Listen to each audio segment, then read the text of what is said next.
Evidence by Murray Leinster. It was hot. My pony jogged listlessly along without interest or animation, while I was only concerned with the problem of getting to shade and water, but especially shade. The sun was hot enough to fry anyone's brains in his skull, and my saddle burned my hand if I touched it where the sun struck it. There was a trickling stream of perspiration down either cheek, and a third stream down my nose. From time to time I smudged the dust across my face in an attempt to stop the streams, but the action merely interrupted their course. It was in this peculiarly Texan atmosphere that I came upon Jimmy Calton. He was standing by the open hood of one of those mechanical miracles known as a tin Lizzie, holding a sooted spark plug and a cloth in one hand and attempting to clean it with the other. He was swearing the while dispassionately in a curious mingling of good Anglo-Saxon and Dobie Spanish. "Hello, Jimmy," I said listlessly. He looked up and nodded. "Say, you look hot," he observed. "Come on and ride a ways with me. Lizzie here'll be running in a minute, and you can tie your pony on behind." "Going anywhere in particular?" I asked. "Over to see the coroner," he told me. "Old Abe Martin got shot the other day, and folks are saying Harry Temple done it. They got him locked up anyways." I dismounted stiffly and tied my pony to the rear of the machine, allowing him plenty of lead rope. Jimmy finished wiping the last of the spark plugs, apostrophizing the car in the meantime. "You creaking, growling, spark plug fouling, blasted hunk of tin," he finished lyrically, and put down the hood. He went to the crank and turned it half a dozen times. The engine caught, sputtered, and began to run with a pretentious roar. Jimmy hastily reached for the wheel and adjusted the spark and throttle, then climbed in leisurely. With a grinding and a lurch we started off, my pony following docilely behind. "Yes, tin, tin, tin," said Jimmy, doing mysterious things with his feet. "I have scorned you and I've flayed you, but by the guy who made you, you are better than a big car hunk of tin." We slipped into the car's second and highest speed and began to run more smoothly. Jimmy looked behind to see that my pony was all right and began to roll a cigarette with his left hand while expertly guiding the car around the numerous ruts and rocks in the roadway. I watched the process of cigarette rolling without interest. "I can't seem to get the knack of that," I remarked, when he had finished and was licking the edge of the paper to hold it in place. "Imitating," said Jimmy casually. "There ain't any way that everybody can do. Nobody else I know rolls 'em like this. It's just easiest for me. You'll have to mess around till you find a way that fits your fingers." "I'll smoke tailor-made," I said, rather than bother with learning. "Just like the new generation," said Jimmy severely. Jimmy, it may be said, is 30, but affects the authority of a man of 80. "Wanting everything done by somebody else or else by machinery. They even want the thinking done for 'em. It's too hot to think down here." I took off my hat and wiped the moisture off the sweatband. "Judging by the little bit of it people do," Jimmy remarked acridly, "most people agree with you. Most people look at thinking as something they was taught to do in schools, and as such, something to forget as soon as possible. From the folks that don't think about the spiggity revoltosos just across the border and are pained and surprised when the spiggities run off with some of the cattle, down to the folks that'd rather buy cigarettes than bother thinking up a way to roll 'em one-handed for themselves, everybody's just the same. Why, 'twouldn't surprise me none at all if most folks told the truth just 'cause it's too much trouble to think up a lie." I accepted his rebuke in the matter of cigarettes meekly, and said nothing. "It's a fact," said Jimmy with an air of mournful pity for a race fallen so low. "I saw in a book the other day that the best lying is the lie that's near the truth. Ain't that ridiculous? That's just justifying laziness. If folks got the goods on you and you can't get away from the truth, then it's all right to dilute the truth until it's harmless. But otherwise, a good lie beats the almost truth 9 ways from Sunday. Only it's a lot of trouble thinking up a good lie and fortifying it with cumulative evidence." Jimmy rolled those 2 words off his tongue with some satisfaction. "Cumulative evidence like a good lie ought to have." He fell silent for a while, doing marvels of steering in the avoidance of obstacles and depressions in the really horrible road. "And thinking," he said suddenly, presently. "Folks don't like thinking. Anybody with any sense'd know Harry Temple wouldn't have shot old Abe Martin. Harry Temple has got a bank account in the Farmers and Ranchers Bank, and it ain't in reason that he'd go and shoot anybody to steal their roll. Old Abe sold off 600 steers and got the money for 'em. He was old-fashioned and didn't believe in banks, so he took the money home with him. And somebody went and shot him and took the roll. But Harry Temple, with a bank account at the Farmers and Ranchers Bank, it ain't reasonable that he'd go and shoot anybody for to steal their money. If he's any like I am, he's too busy wondering if somebody is going to steal his money to go stealing somebody else's." Jimmy said this last with an air of virtue that made me smile. Jimmy's much too good a poker player to be worried about his money. I know he owns one small ranch he never goes near, bought out of the proceeds of a colossal gain, still remembered along the border. "But they think he did it?" I asked. "Sho they do," Jimmy said scornfully. "They's going around saying they know he did. That's toro, of course." One of Jimmy's individualities is his habit of translating American slang into Adobe Spanish and using it in his conversation. "What are you going to see the coroner for?" "They's holding an inquest," said Jimmy. "I'm sort of going to horn in a little, I reckon. These folks are too lazy to do any thinking. If I see a chance, I'm going to do some head work for them. They is Abe Martin's place right ahead." We turned in the gate and swung up to the house. 6 cars, most of them the same make as Jimmy's, clustered about the front, and there were 12 or more ponies tethered close by the porch, dozing in the baking heat. It was quite a pretentious place, built in the old-fashioned style of the days when a rancher was almost a baron in his own right.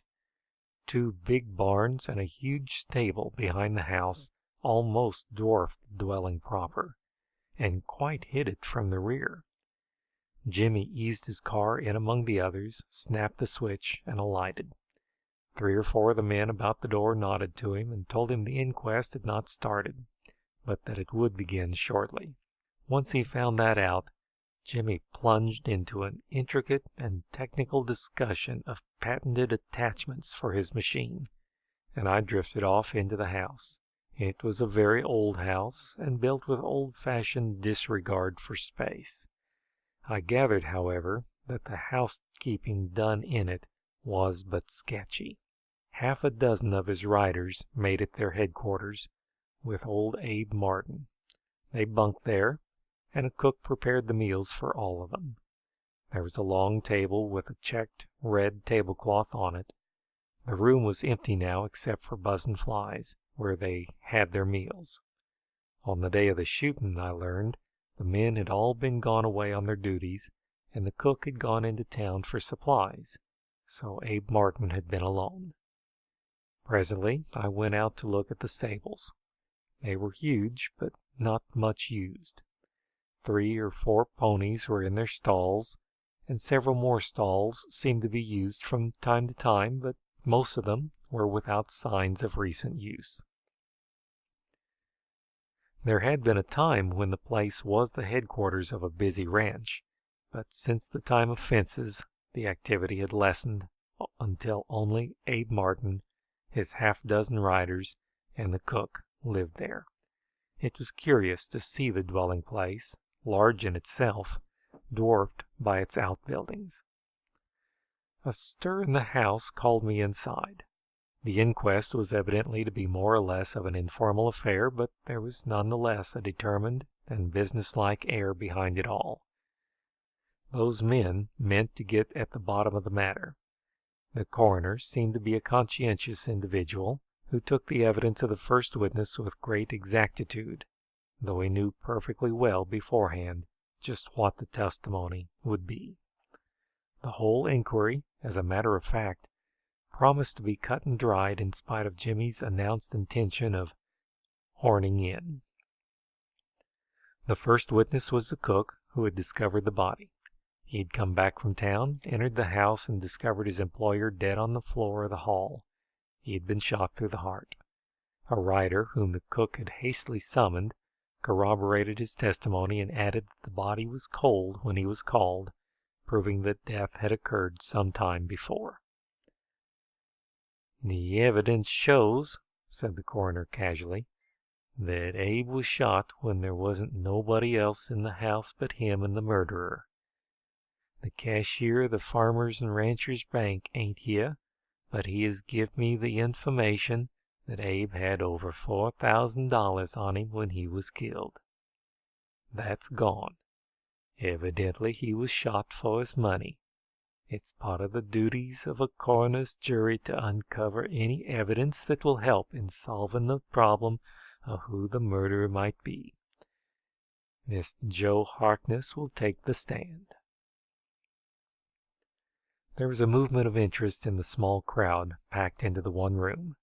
I had managed to get beside Jimmy Calton, and his face became extraordinarily mild and gentle. It hinted at some expectation of excitement if I knew Jimmy. Everyone had heard Harkness's story before, so it was simply a recapitulation.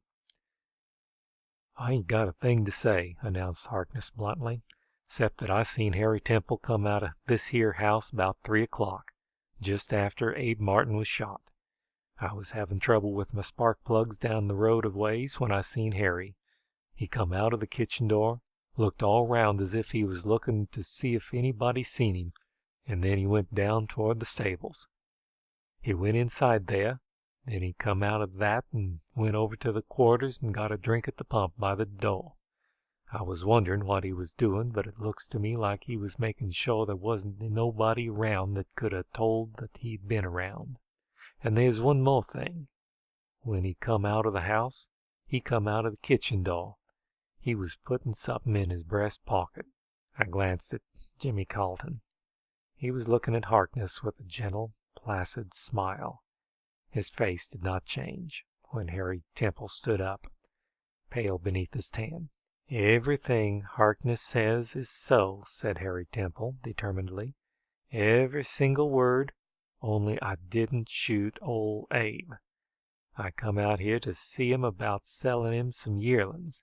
He wasn't here, so I went in the kitchen to see if I couldn't leave word with the cook. The cook was missing too, but I thought I heard somebody moving around somewhere, and I went just where Harkness said, and just in the order he said. He must have seen me first when I come out of the kitchen. When I couldn't find nobody, I cranked up and left." Harkness stood up. "I hate to contradict Harry," he said sharply, "but he's made a mistake. He didn't crank up and leave. He was driving somebody else's car, and it had a self-starter on it." Harry Temple flushed slightly. "That's a fact," he acknowledged. "I'd forgotten that. I was driving a car they lent me at the garage. I'd left my own there to have some repairs made." "Of course," said Harkness sarcastically, "nobody suspects that you was driving a strange car with strange tires, so they couldn't prove nothing on you by the tracks." Jimmy put a question in a gentle voice.